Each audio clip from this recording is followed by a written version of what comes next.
जो पश्चिम बंगाल में जंगल राज चल रहा है, जो हमारी बहनें पश्चिम बंगाल में हैं, उनके साथ जो दुराचार किया गया है, जो जनजातीय समुदाय से आती हैं और टीएमसी के गुंडे दिन दहाड़े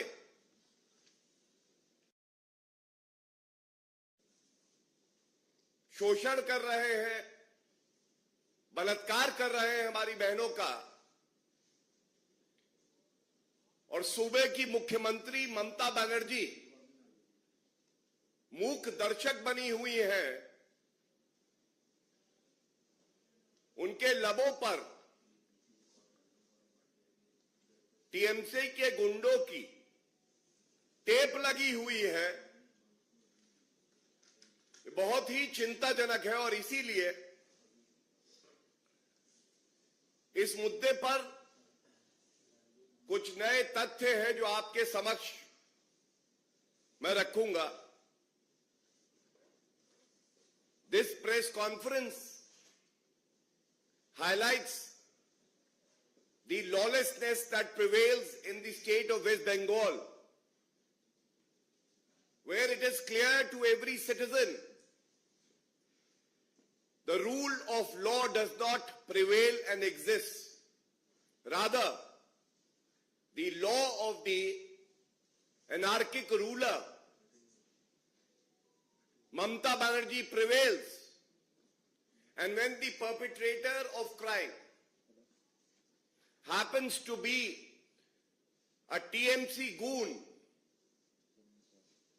a constitutional position holder, the chief minister of the state, doesn't even care to uphold the dignity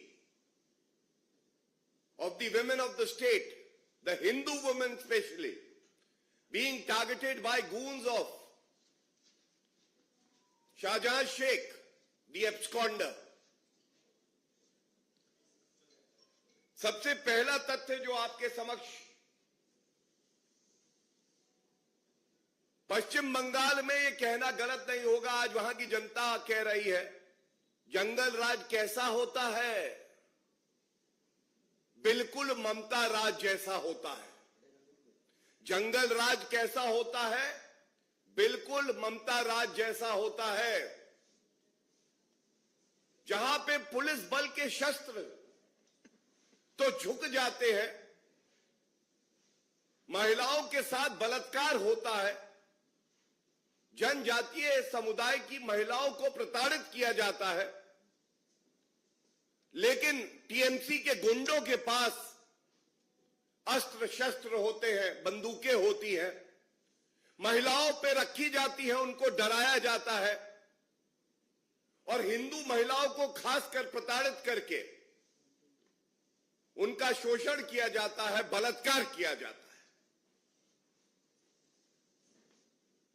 It will not be wrong to say that West Bengal has turned into a state where there is a government run by the rapist, of the rapist, for the rapist. मैं पुनः कहूंगा, पश्चिम बंगाल आज वो प्रदेश है जो सरकार बलात्कारियों को संरक्षण दे, पुलिस को कमजोर करे, महिलाओं की गुहार लगे और एक महिला होने के नाते मुख्यमंत्री को पीड़ित महिलाओं के साथ खड़ा होना था, पर वो टीएमसी के गुंडों के साथ, बलात्कारियों के साथ खड़ी होती है। शर्म से, लज्जा से सभी नागरिकों का सर झुक जाता है, लेकिन ममता बनर्जी के मुंह से एक शब्द नहीं निकलता है। संवैधानिक संस्थाएं अपना काम करें, यह सुनिश्चित करना भी मुख्यमंत्री की जिम्मेदारी है। मेरे हाथ में कलकत्ता उच्च न्यायालय का आदेश है और मैं आपके समक्ष इसे रखना चाहूंगा। यह करारा थप्पड़ है ममता बनर्जी के गाल पे। एक महिला होने के बावजूद आप दूसरी महिला का दर्द नहीं समझती हैं। मैं कुछ ना कहूंगी, लफ्ज लूंगी। कलकत्ता हाईकोर्ट ने 13 फरवरी 2024 यानी कल स्यू मोटो, ये जो सारे बलात्कार के मामले सामने आए हैं, एफआईआर नहीं लिखी जा रही, गुंडा राज है, ममता बनर्जी चुप है, टीएमसी के गुंडे बंदूक लेके महिलाओं को डरा के उनके साथ बलात्कार कर रहे हैं, उनका यौन शोषण कर रहे हैं, उसका संज्ञान लिया है।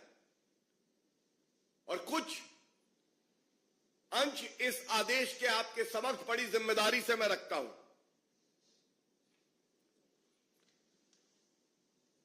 कोर्ट ने कहा, I have been grossly disappointed after going through several newspapers and electronic media reportings where it has been reported that a good number of ladies in Sandesh Khali, North 24 Parganas, have been sexually assaulted at gunpoint.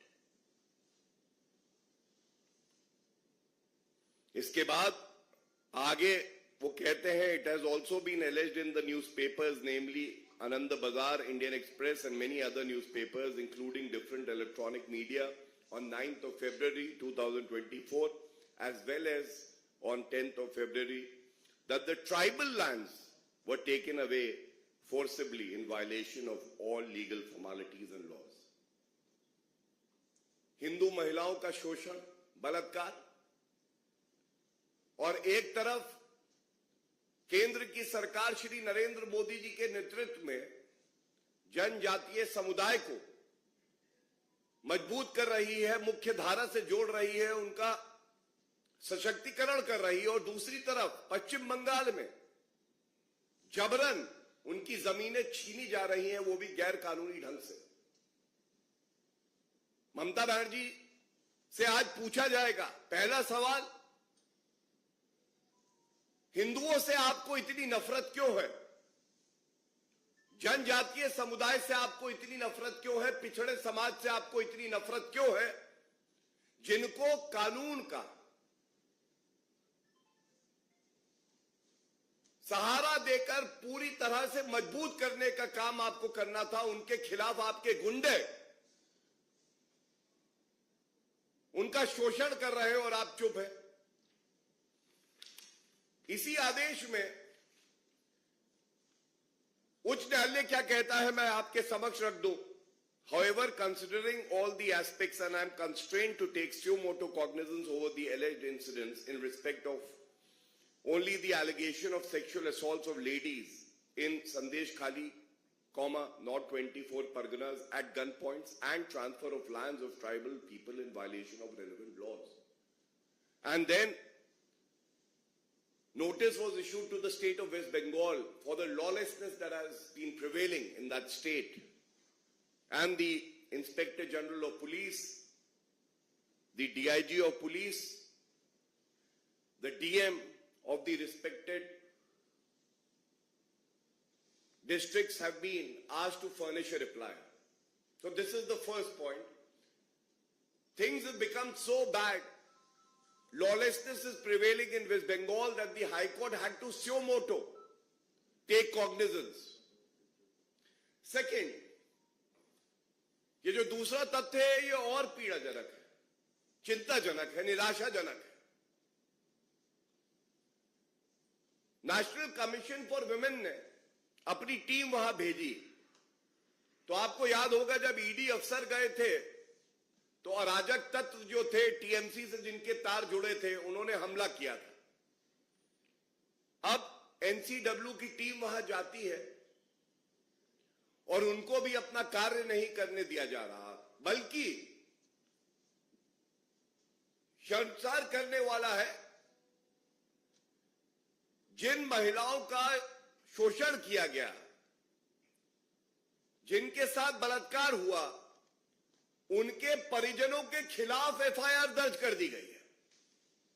आप सोचिए ममता बनर्जी का क्या स्तर है आज राजनीति का। एक महिला है, मुख्यमंत्री है, उनको सुनिश्चित करना चाहिए था कि जो महिलाएं हैं उनके साथ खड़ी रहें, उनकी अस्मिता की लड़ाई लड़ें। लेकिन ये क्या मुख्यमंत्री है ममता बनर्जी, टीएमसी के गुंडों के साथ जाके खड़ी हो गई और एफआईआर दर्ज उनके खिलाफ होती है, कंप्लेंट उनके खिलाफ होती है।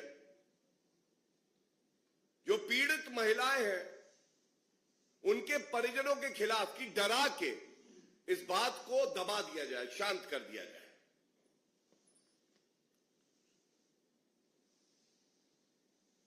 भारतीय जनता पार्टी एक जिम्मेदार पार्टी है और इस मंच से जरूर कहना चाहेंगे,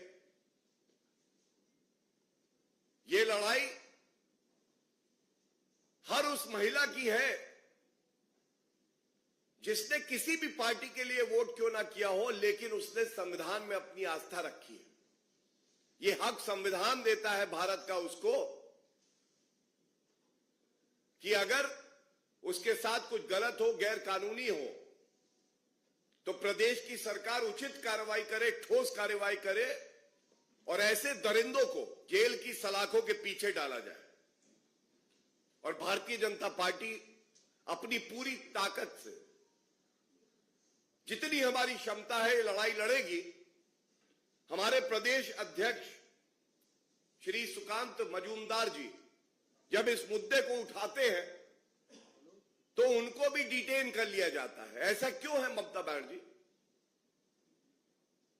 जो हमारे और वहां नेतागण हैं, जब वो मिलने जाते हैं पीड़ित परिवारों से तो उनको अरेस्ट कर लिया जाता है, न्यायालय बेल देता है। तो ये बात कहना गलत नहीं होगा कि अगर रत्ती भर शर्म ममता बनर्जी में बची है, उन्हें कोई हक नहीं है कि मुख्यमंत्री पद पे वो बनी रहे, तुरंत इस्तीफा देना चाहिए। और ये लड़ाई जनता और ममता बनर्जी, जो कि अब रक्षक से भक्षक बन गई है, उनके बीच में है।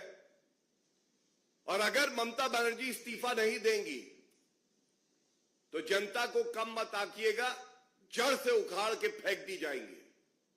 ये बात पक्की है। ये भी आज पूछा जाएगा, ममता बनर्जी आपको बताना होगा कि शाहजहां शेख जिसके गुंडे प्रथम दृष्टया ये कृत्य कर रहे हैं, महिलाओं का शोषण कर रहे हैं, वो कहां है?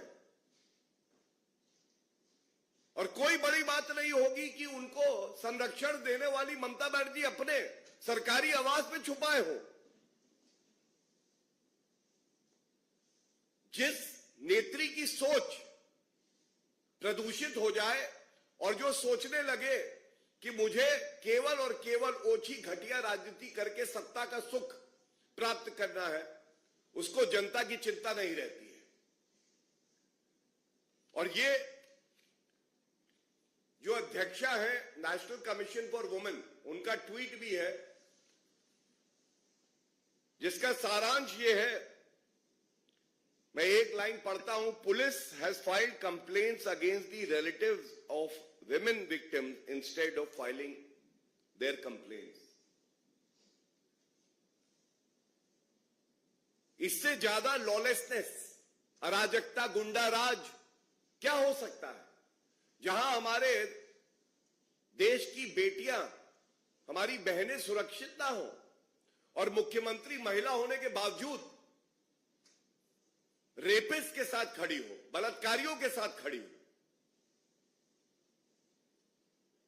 इसीलिए इस मंच से ममता बनर्जी को आईना दिखाने का काम भी किया है और साथ में जनता का विश्वास अब ममता बनर्जी में बचा नहीं है। अच्छा होगा कि आप इस्तीफा दे दें और जो पीड़ित महिलाएं हैं उनको इंसाफ मिलेगा।